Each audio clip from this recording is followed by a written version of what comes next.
haya, alhayau simatul mar'a, haya ni simatul mar'a, ni alama ya mwanamke, na mwanamke huyu almu'mina, muumini, wa huwa sitrun wa rif'a, na haya ndio sara yako, na haya ndio heshima yako, heshima yako.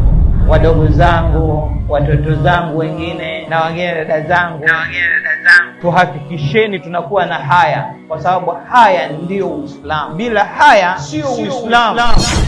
Qala sallallahu alayhi wasallama, likulli dinin khuluqan, kila dini ina tabia, wa khuluqul islam alhaya, na tabia ya Uislamu ni kuwa na haya, kuwa na haya. Kwa hiyo wewe mwanamke wa Kiislamu, mwanafunzi wa kike wa Kiislamu, lazima uwe na haya. Leo ni ajabu sana mwanafunzi awe hana haya, hana haya kwa walimu wake, hana haya mpaka kwa jamii.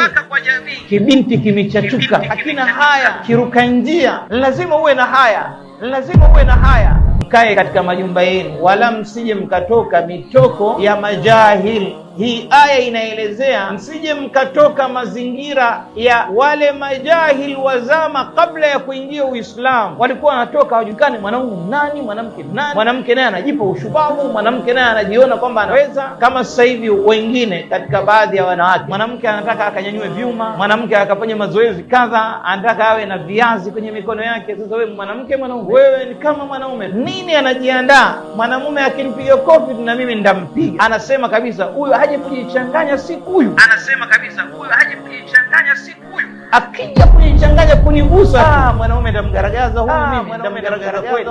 Ya nini haya wewe mwanamke, sio shughuli yako hiyo. Wewe binti muongeaji tu, na haya unaongea, na mwisho siku nyingine unajichanganya, unachoongea watu wanakuona kizuri.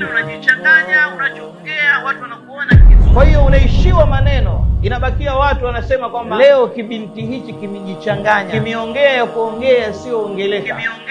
Kwa nini? Kwa sababu hana haya. Ukiwa na haya huwezi kuumbuka, lakini ukiwa huna haya utaumbuka.